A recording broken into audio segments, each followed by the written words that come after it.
Hello, hello, hello. Check. Hello, everyone. I'm Samant Nagpal. I'm the head of risk and payments. You must be wondering, what does risk and payments have to do with Gusto? Well, just think about the fact that when we move money from a payroll perspective from point A to point B, we need to make sure that everybody in your team is getting paid on time, every time. That's my job, removing the risk and making sure that you all have peace of mind. I am so thrilled to have this panel with me that's full of experts who have not only weathered storms, but have helped others weather storms as well. So I just want to take a moment to introduce, and so I'll just ask Sharon, could you please introduce yourself? Sure. I'm Sharon Miller, the CEO of Renaissance Entrepreneurship Center, and I'm actually not a small business owner. I run an organization that helps people to start and grow their own businesses.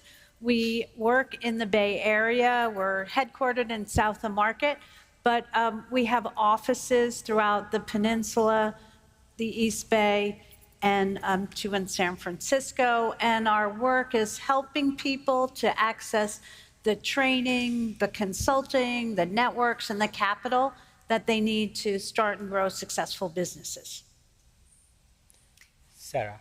Yes, hello, I'm Sarah Mauskopf. I'm the CEO and co-founder of Winnie. Winnie is a child care and education marketplace, so we help parents find daycare and preschool and now all other sorts of things like camps and schools and all that fun stuff. We are big fans of Gusto at Winnie. We've been using it since we got into business about a decade ago. And our customers, many of them are small businesses, small daycares, and many of them use Gusto too. So we're double fans. Awesome. What's going on, everybody? My name is AJ Eckstein. I'm the founder and CEO of a B2B creator marketing agency called Creator Match, where we build and scale creator programs for the largest B2B SaaS and AI companies in the world. We've worked with companies like Anthropic, Notion, HubSpot, BetterHelp, Teachable, and funny enough, Gusto. So I'm a customer myself. My team is currently getting paid on payroll, on autopilot. We should clip that, by the way. And also, Gusto is a customer of ours. Thank you so much all for joining me. So let's dive into what's happening in the economy itself. We basically are in a place where we believe the economy is resilient, but it's showing some signs of cooling. We've had some economists, even in the last week, come in and say the chances of a recession could be pretty high next year. We have situations where inflation is tamed, but prices, tariffs are looming. We are looking at uncertainty within how prices, et cetera, move. And then we just came out with the news that the labor market might just be slowing down.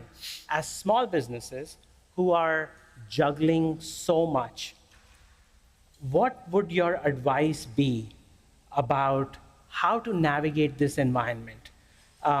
What is it that small businesses can control? What is it that they should basically focus on in this climate? So with that, I'll basically start with you, Sharon, especially given that you've given so much advice to various businesses and have helped them through the years. So I'm going to give a very non-AI response because I'm going to leave that to the experts who are on this panel right now. But, obviously there are a lot of great tools that are financial management tools, marketing tools, operational tools that are critical, that will help you to be more efficient. But it's still, for small businesses in particular, it's like you are the superpower of your small business, and you're the reason that your business exists, and you made it happen because of your passion and your desire.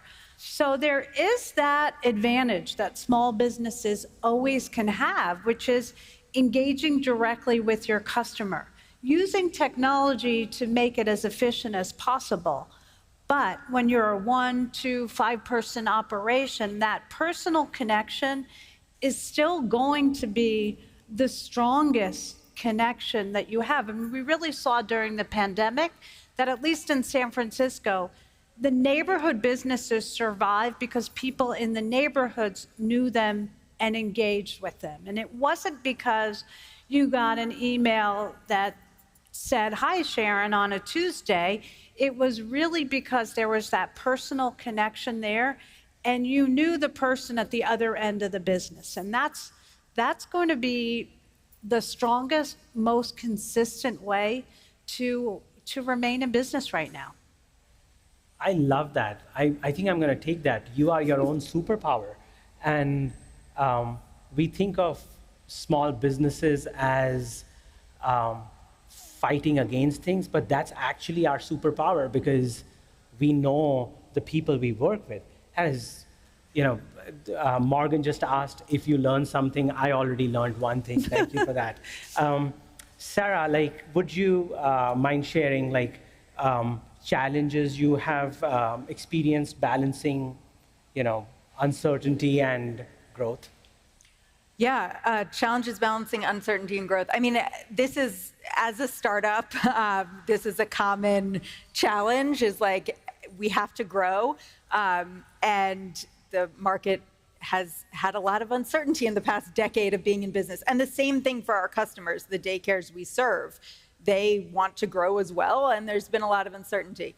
I think for us, we've tried to, basically have like a baseline plan. Like, we can't fall below these metrics in our core business. And like, this is the core, and no matter what, as long as the core is stable, we know we will remain in business. And this was, important during COVID, important during other kind of like financial downturns. But then we do want to grow. Like, as a business, as Winnie, like, we have really ambitious growth goals. And so we do need to take on risks and make bets. And so, while we're doing those things and kind of being ambitious, we also make sure we're always keeping an eye on the core business, and we're always, ensuring that's stable. That's priority number one, so we can remain in business forever. But still taking these kind of like growth bets, and then constantly reevaluating. Like, as new information, this year, Winnie was going to expand internationally. We're all across the US, but we were thinking we were going to add our first international market. And, as we got new information, and as we got deeper into it, and as the kind of climate changed internationally, we decided this is not the year. And so we can like pull back on those growth bets. We made other growth bets that have worked out, but we're always reevaluating too, so that we're not kind of like risking the whole thing on some bet just to grow. So focusing on core, really, really strong point. AJ, you basically help small businesses be relevant in the creator economy, right? What are you seeing as trends as you help small businesses or businesses kind of like get out there? So I think the first thing I'd love to know, raise your hand if you're a small business owner. Okay, so majority of the crowd. And keep your hand up if you are currently in a storm or you've weathered a storm before. And I think everyone's hand should stay up because we know how hard entrepreneurship is, period. I think the ability to be successful, especially in the economic times today, are based on how many times you can pivot. I do believe as entrepreneurs, we get so stubborn that our original idea is the winning ticket, right? I see a lot of head nods, I see people agreeing, but I think your original idea is gonna evolve over time. So a quick backstory on Creator Match. We started out as a talent agency repping LinkedIn creators. That was not the right model for what the market had a year ago. It was way too early. We then moved and pivoted to being a LinkedIn creator marketing brand side agency. But then, of course, LinkedIn as a platform, reach has been down tremendously. So we were really struggling. So we pivoted again to now do multiple channels, focus on where the money is, which today is B2B SaaS and AI, and then find and really build and scale creator programs for those businesses that need help scaling, like Gusto is a great example, right? So I think it's really up to you and your ability to adapt with market times versus saying, this is the idea and I'm gonna be stubborn and stick to this. What we're seeing, to answer your original question, is brands today are struggling with marketing. I think we all could agree that your email response rates are going down, your ad CPMs are going up. It is hard to get out there in front of your ICP or core audience. But the great way to do that is through creators. And I think when you hear the word creator or influencer, most people resort to, okay, well, I'm not a beauty brand. Maybe I don't sell on TikTok and Instagram. But there are very credible B2B creators, a lot of them here today at this Gusto Showcase event, that can help promote your business, who are oftentimes your customers. Like myself, I would consider myself a customer and a creator and a founder. So if I talk on social media about not just the tools that I use, but a really authentic way about, here is my team's getting paid as we speak, right? They're on autopilot with payroll.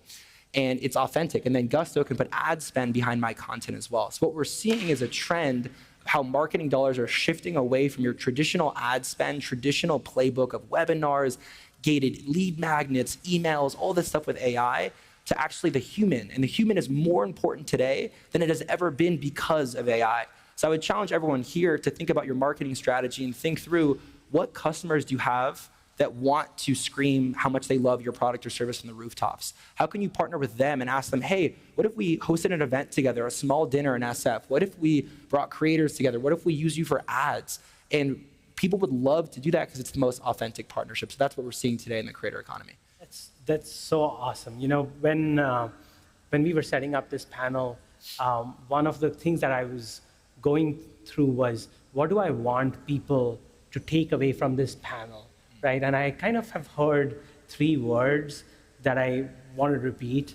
It's you, core, and pivot. Like, it's so central. And I want to kind of like use these 3 words to actually ask a resilience story from each and every one of you, because you've helped people weather the storm, and you have weathered the storm yourself. So it will be great if we could kind of like, if there is a story that you could share with this group that helps motivate and inspire, that, you know, not only everyone here, but every small business is going through a phase where they're trying to like overcome certain challenges. So I'd love to hear some stories of resilience from you. Well, you know, probably the biggest is, like, remember how crazy we all were at the very beginning of the pandemic, and no one knew what to do at all. And people were just trying to do assorted things. But I love what AJ said. It's like, as small business owners, sometimes we think we have the best idea and it's the only idea, and that's how we do it. And that shift needs to change when you can, especially, we were all forced to change at the pandemic. Just the way people live, the way they shop, the way they ate, everything changed. So just one of our businesses is here in the Gusto Showcase, Jenny Lemons. And Jenny is a fabulous designer, and she has products that are really fun. They're fun to look at, they're fun to wear. And she had a great store. She had a shop on 24th Street in the Mission, lots of foot traffic. And the hope was that people would come out in masks and shop, and it really changed. You know, there's just, at some point, she needed to realize, I love the shop, I love the engagement, but it's not working.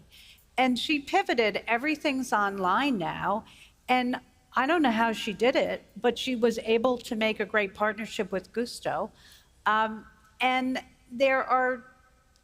she's a good example of, like, you really need to see her stuff to see how fun it is. It's not necessarily just enough to see it online, but people have to wear it and have to, you know, see what it looks like. She has her hair clips and different things in different stores, and she was able to use the Renaissance network to engage with small business owners. Like the bakery, Black Jet Bakery, sells Jenny Lemon hair clips, and it doesn't really make sense, but when you see it, it works.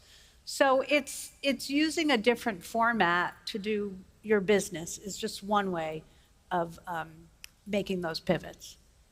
Awesome. Sarah? Yeah, I mean, my example that came to mind was COVID as well. Like, I think during at least the beginning of COVID, a lot of companies and especially startups were advised to like kind of buckle down, weather the storm. It's a black swan event, like conserve all your money, fire everyone so you can like hoard your cash.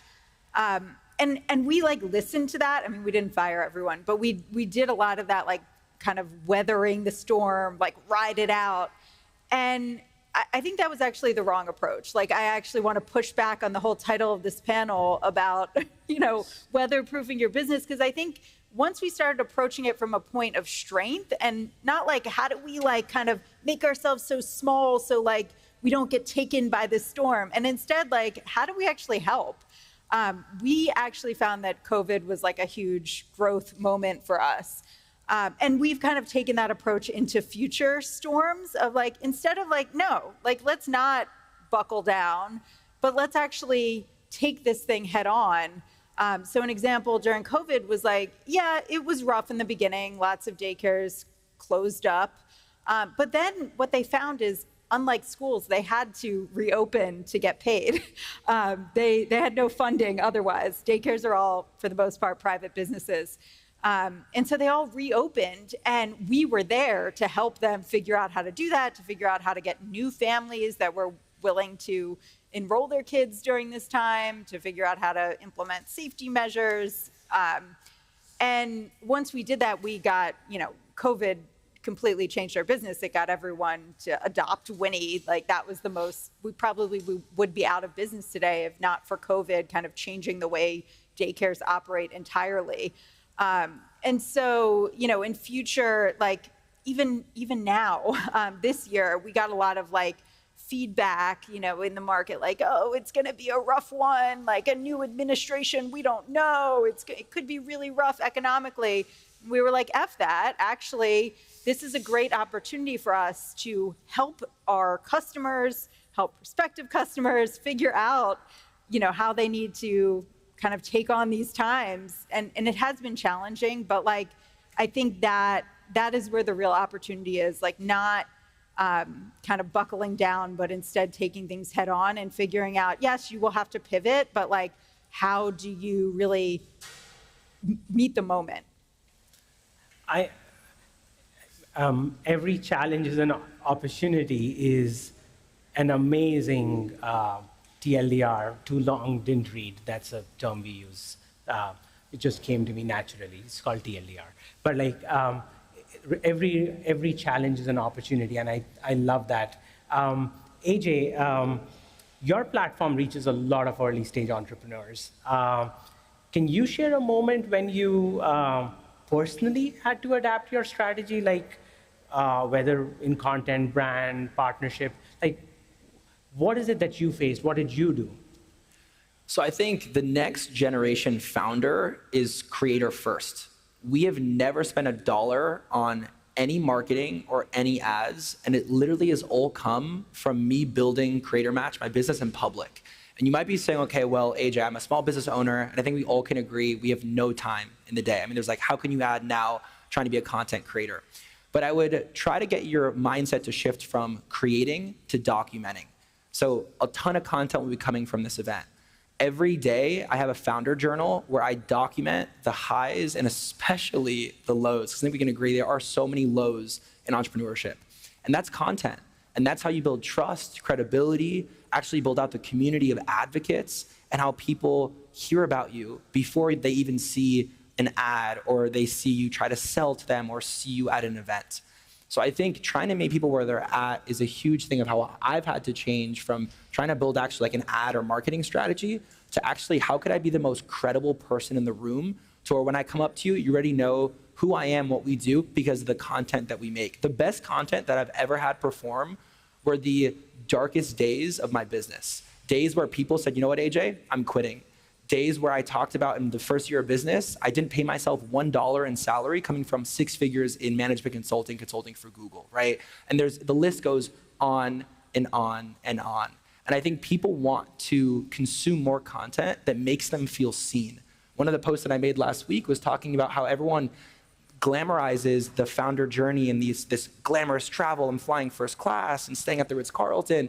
And literally, I got off a flight this morning. I was in the economy class. And last week, I was working from a hotel floor. It was a 3-star hotel. And everyone in the comments was like, that was me last week. I was also eating a protein bar from a gas station. And I'm also on 18 cups of Celsius and coffee and this and that. And that's how you build credibility.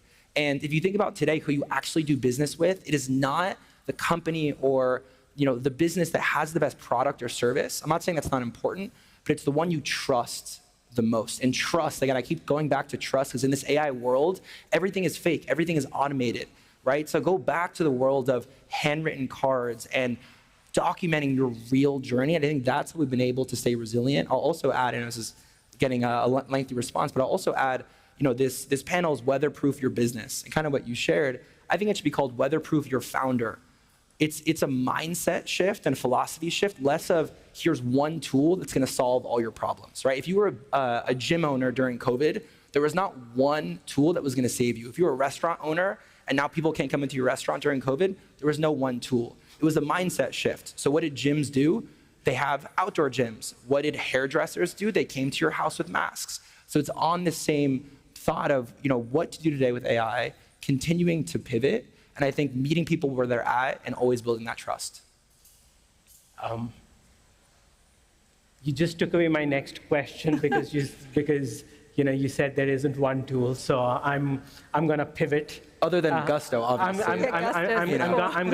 I'm gonna pivot and actually ask you a question of what are the maybe tools and tactics that you would recommend that we would do? And I also want to kind of say that I watched your TED Talk. If you have not seen AJ's TED Talk, please do see that. It was very inspiring.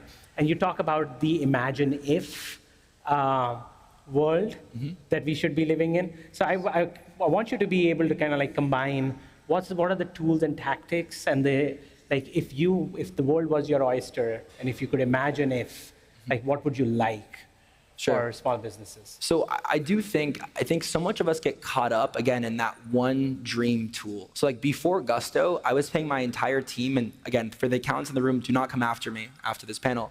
ACH bank transfer, we did Venmo in the early days, we've done Zelle. Again, if anyone is in tax, please do not come after me. But I mean, we got through it, right? And that did not save us. But now obviously Gusto is helping us with that specific piece.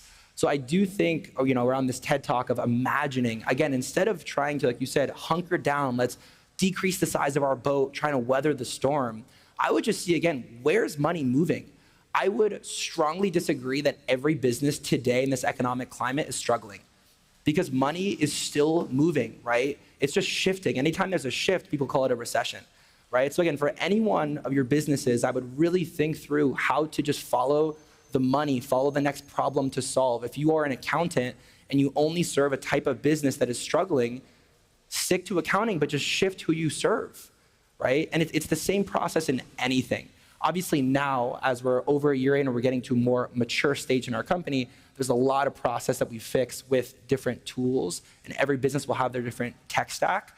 But I think you need to imagine that dream state, less of, again, let's decrease, let's go on defense. I always say that there's two types of founders. There's founders who are on their heels, always playing defense. They stop at a yellow light, versus the founders who are on their toes. When they see a yellow light, they run it, not a red light, a yellow light, because you have to get to that next stage, right? Hopefully there's no cops in the room who are gonna get a ticket either. But I really do think that you have to be on the attack. You have to be on the offensive. If you always play life in defense, you're never gonna win. Because think of the best NFL, NBA team that has the best defensive team, you're not gonna score any points. So I think, again, it's this massive mindset shift, and obviously tools are a part of it. And I'm not gonna give you the perfect tech stack, because all of our businesses are so different, but it's the philosophy, the mindset, and that carries through your entire team. Every day I bring my best version of myself to our team, whether it's the worst day or the best day, because that rubs off on our entire team to weatherproof our business. Awesome. Sarah, any thoughts on what AJ mentioned? It's especially when I've been trying, I've been serving small businesses for more than 2 decades. And one of the things that I consistently notice is cash flow being a constraint, time being a constraint. Like, as you think about cash flow, time being constraints for small businesses, you can add more constraints that you'd like to talk about, but like, what are the things that you would suggest small businesses do to be able to manage that? Yeah, we have this problem ourselves, and this is like the advice I give my team, but then also when we work with childcare businesses, this is the advice we give them, which is like, first of all, get to know your numbers intimately. Like, know your cash flow, know everything. Don't be afraid to look at the numbers. The numbers don't lie. And Gusto is super helpful with that, by the way, because I am constantly pulling custom reports in Gusto and trying to understand our payroll, which is our biggest expense. But also do the ROI math. And this kind of goes along with my point of not making yourself small. Like, what we have a tendency to do is like cut expenses or, figure out like, okay, how do I like increase revenue without spending any more money to do so? But if you do the ROI math and you think about, well, what does this expense actually mean in terms of the return on investment, and when will I see that return? You may not cut as many things, or you may actually add a lot of things because you know that, first of all, you have the runway to do so, you have the cash reserves to do so, but you know that in this amount of time, it's going to produce this much revenue. And so we are trying to translate everything we do as a company into the ROI. And that's like easy for like a sales hire, like, oh, this person hits their targets, then they bring in this much revenue, boom, we should make that hire. But it's hard for, other kinds of roles or investments you might make. Like, well, this tool, I don't really know. Is it a good thing to invest in social media? It's hard to quantify. But as much as possible, we try to quantify. And then, as we get more data, refine that. And we are constantly advising the childcare businesses we work with to do the same. For example, they are reluctant to spend any money on marketing whatsoever. But if that marketing can mean they fill an open spot 1 month earlier, well, if that spot is $2,000 a month, then as long as their marketing was less than that, it was worth it because their fixed costs are relatively the same. Like, they've hired the teacher, they have the classroom operating, they just need to fill those open spaces. And so, once we kind of help them understand that, like, it makes more sense. And then next thing you know, they're opening a second location because they've quantified the ROI. I was just going to add to that as well. I feel like that is like what everything you just said is the exact analogy I was giving of, are you on your toes or your heels as a business owner? And, businesses unfortunately have trouble 24/7. There's always, businesses closing down.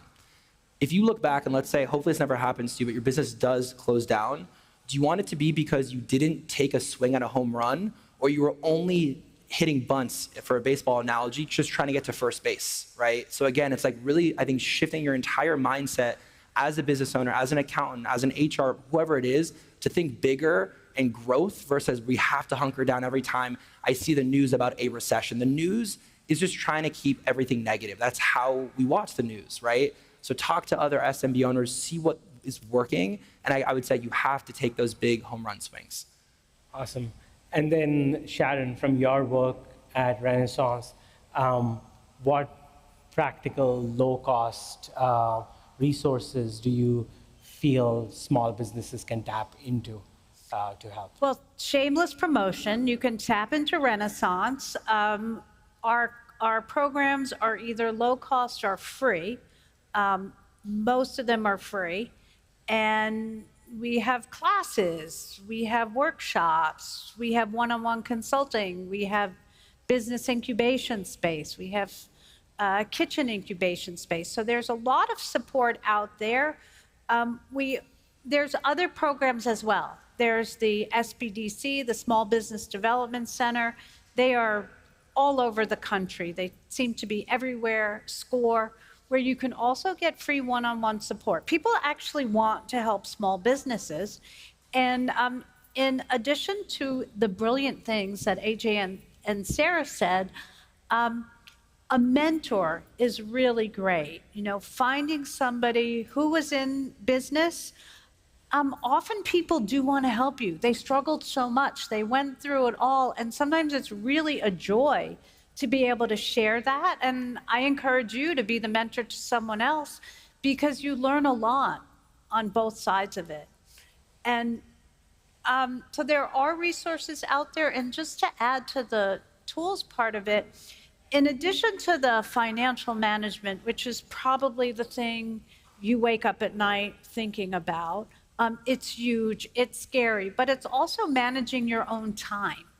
And there are a lot of calendar tools that you can use, or meeting planning, you know, different things that you can use to manage your own time, because that's really even more limited than the financial part of your business sometimes. That's awesome. And, you know, on the point of mentorship, I'd love to kind of like expand that a little, which is what kind of unconventional partnerships, initiatives do you feel that small businesses can leverage or can help? Because like, I think of mentorship as an initiative that helps us be better and helps us make other small businesses better. Are there any ones that come to mind? Sarah, AJ, Sarah? Yeah, I mean, my biggest thing is like manage your mental health. Like you need to stay in the game for as long as possible. And I have made that, I haven't done an amazing job at it, but I've made that a priority for myself because I knew the #1 reason companies fail is like the founder doesn't want to do it anymore. They pull out, they don't want to take on the next storm. And I knew businesses take a long time to be successful. I wanted to work on it for a long time. And so I'm always thinking about like how to manage my own kind of ability to stay in this game for a long time. So I will upgrade myself to business class sometimes. I have, you know, these really long legs. I'm just kidding. I'm 5'2". But I will because like I'm old. I need my rest. If I have to do like a red eye, I can't do that anymore. I need to manage my own ability to stay in this game for a long time. And so that also like is a peer group that's been really important to me. I'm part of a group called YPO, which is for CEOs. Your company has to be a certain size to qualify. But I'm sure there's peer groups for all different kinds of businesses, either an industry peer group or businesses of certain sizes. People are always looking for groups of peers, so you could even create your own. We meet once a month for 4 hours, which felt like a huge commitment, but it's actually the most valuable 4 hours I spend every month because it just gets my head back in the game. Like it just gives me that motivation. It doesn't always solve all my problems, but I think, again, like just managing your own ability to stay in the game. And when I find myself kind of just feeling, you know, like I need a break, like I will give myself a break. I'll take the day off. I will, you know, figure out how to get myself back in it because to me, that's been the most valuable way to be at this for a decade. And just to finish up on the topic of mentorship, so I think, show of hands, who is a mentor? Okay, so look around. There's not that many people raising their hand, right? So I think the people who have mentors, this is what my TED Talk was about, funny enough. I called it, the whole topic of it was unclipping the velvet rope. So if you go to an event or a club and you see people in the VIP section and you unclip the velvet rope to kind of be in this VIP area, that is the world of mentorship. It's people who are going to get fast-tracked in anything that they do, and it's not cheating. You can even cut corners in this because if you have someone who can say, hey, go left instead of right so you don't fall into the same traps that I fell into, you will just have a higher chance of success. There are 3 levels of mentorship. There are ones that most people think of. So I am a very new small business owner, and I reach out to someone who has been in business for 30 years. That is a traditional mentorship process. Someone who's much more senior in experience, is likely more successful than you, and that's great. I've found the most success in this middle area, which I call adjacent mentorship, as in people who are in the trenches with me, who are other small business owners, ideally as in the same niche. So I'm a marketing agency owner and influencer marketing. I found other people that were not direct competitors. We do somewhat similar things, but it's a big market. And since we're in the trenches together, we can test out new tools together. We can try new workflows. I can say, hey, I am struggling with hiring right now. What are your systems for hiring? Oh, let me help you. But AJ, you seem to be the guy that can go viral on LinkedIn. Can you help me with content? Amazing. And I found that middle ground to be the most valuable because we're in the trenches together. The problem with mentors who are 10, 20 years more senior than you is they're so removed from the game that they can give some high-level advice, like how to stay resilient, let's say, but they're not in the game really doing this day to day. And the last piece, which you cannot forget about, is your mentees, right? Because so much of what we do is we take, but if you don't give, then that higher level mentor is not gonna give to you. So again, I would think through ideally having at least 3 mentors, someone above you, someone adjacent to you, and then a mentee below you. And through that, you'll be able to find those little tips and tricks to get you through this storm of business. You just got a TLDR of his TED Talk. So again, I'm gonna say, do listen to his TED Talk. It was very inspiring.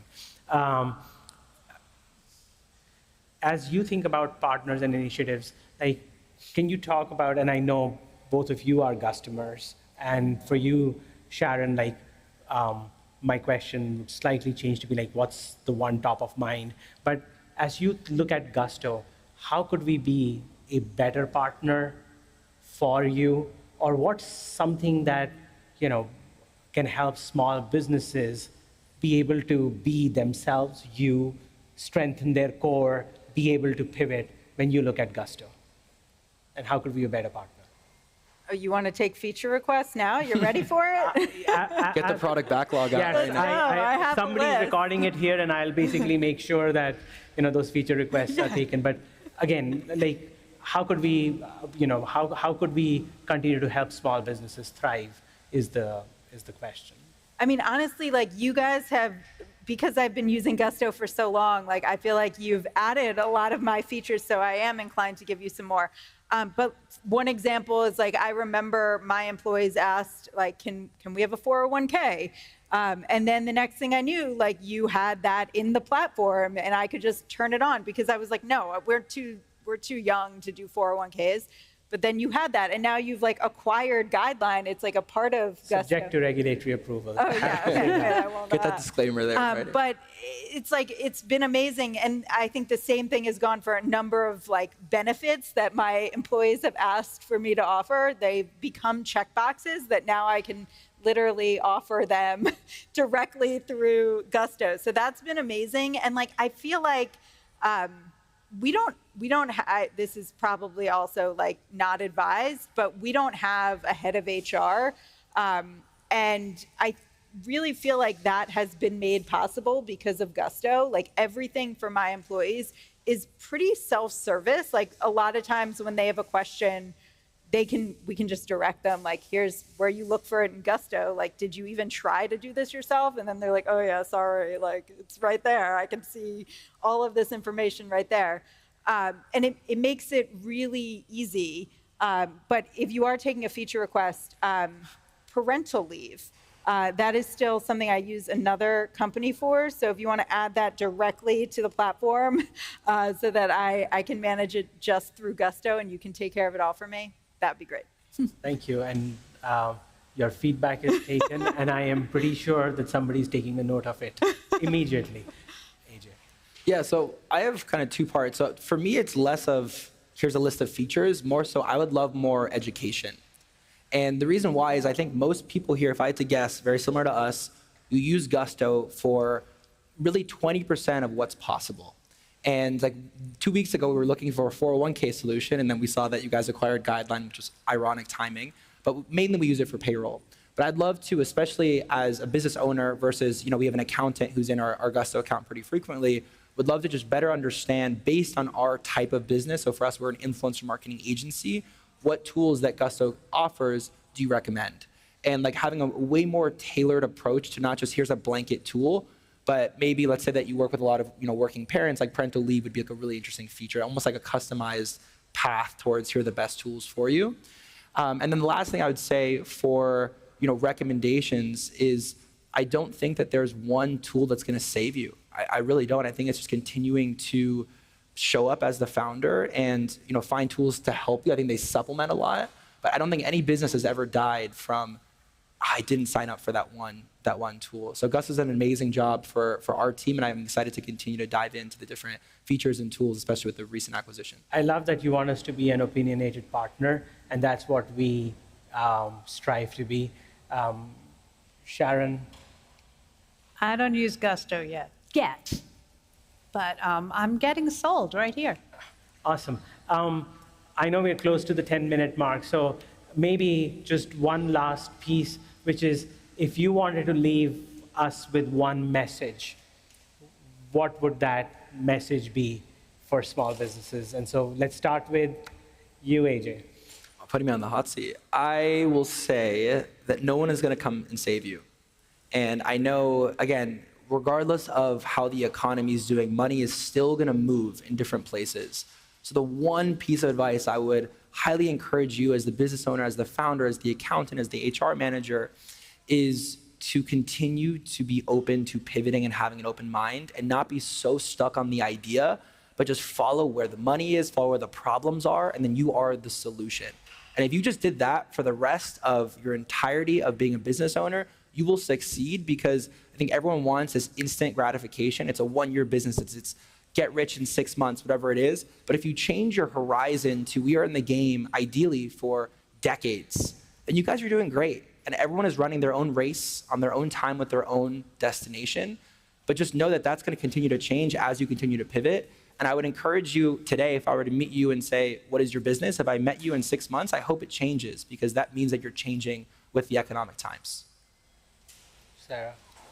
You've got this. We need small businesses. It is so critical to the economy. We can't just be run by like a few large mega corporations. So please keep doing what you're doing. Keep up the great work. Keep growing. And thank you. Sharon? It's all about you. Small businesses are the heart of the economy, and small business owners are bold. You're courageous.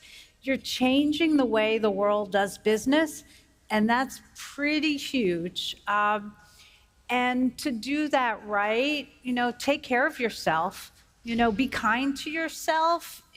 We all make mistakes, and we need to learn from those mistakes and just understand that, okay, I did that. Time to move on. And know your numbers, because as much as you love what you do, it's a business, and for most of us, that business is supporting yourself, it's supporting your family. It's different. The risk you take might need to be a little more calculated than if you had a huge safety net behind you. So make sure you know. Sometimes we hear from people like, I don't like the numbers, I don't like to do accounting. Well, nobody likes to do accounting, for the most part. Maybe some people do. Maybe you do. But that's part of it. You can't be all marketing, you can't be all product development, you can't be all customer relations. You're really in this to make money, and you need to make sure that your business is moving in that direction. So whether you use Gusto, a yellow pad, whatever tools you use, you really need to be the one who knows the heart and soul of your operations. I just thought of one more thing. Raise your prices. This is the #1 thing we tell the smaller daycares on our platform, like you were just undercharging, and I just think it is more times true than not with small businesses. You are undercharging, raise your prices. Well, awesome. We have 6.5 more minutes, and we wanted to keep that for any questions you have for this panel. So if you have questions, we're ready to take some questions. Hello, my name is Dr. Keela Kade. I'm a small business owner of 10 years, and you can clap for that because I am a Black disabled woman. I would love to hear from the panel a little bit more about intersectionality, because we know businesses are impacted differently when they're owned by a BIPOC person, when they're owned by a disabled person and a woman. And mentioning prices is definitely a harder thing when that intersectionality comes into play. Now, no one has talked about the current state of America and how that has had this tide or whatever you're saying that's happening. But I would love to hear a little bit more about the current state of events and that intersectionality and what those businesses, for those businesses in the room, could hear, so we have a little bit more hope.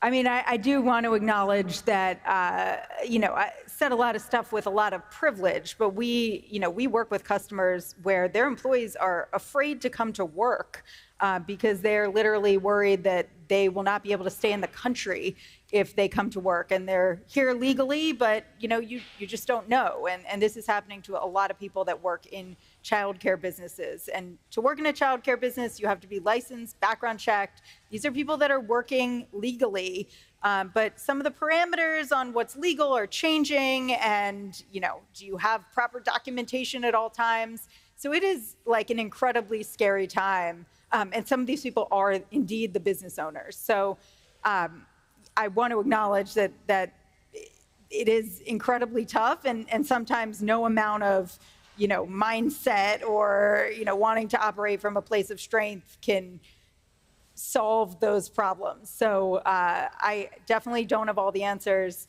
and that is like a really big challenge that especially our customers in the childcare industry are facing. But I think that's also, sometimes why we hear and why we see in our data that, home daycares, for example, charge a lot less on average than daycare centers. And a lot of times they're run by, women of color who are like, well, I'm in my community, I really care about these people, and they can't pay me more. I know them, and they just can't afford it, so I want to charge less. And that's a problem, because that means that those businesses are making less money. They may go out of business sooner. They can't pay their employees as much. And so we like to remind them that the daycare down the street isn't having that mindset, and they're able to fill up with customers who are paying the higher prices. And you might be surprised that when you charge higher prices, people are still willing to pay it. So perhaps have a little less empathy for your customers. Charge more. So I think it goes both ways. Like in some cases, business owners are undervaluing themselves and therefore not charging their worth. And in other cases, like the issues really are real, and no amount of gusto, to excuse the pun, can change that. It's a really hard time. It's just from my organizational chair, we have federal funds. We were told to wash our website clean of any mention of serving people of color. There are words we're not supposed to use anymore.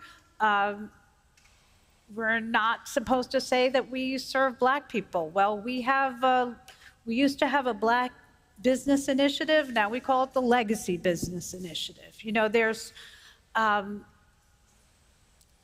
it's really scary. And I wish I had that answer, that tool, that special, tech solution that would help. But we're just seeing the shift that is on the federal level that we don't know. We have a women's business center. We're still allowed to serve women, but the Women's Business Center may not continue. The minority small business development centers are going away. Like, it is really scary.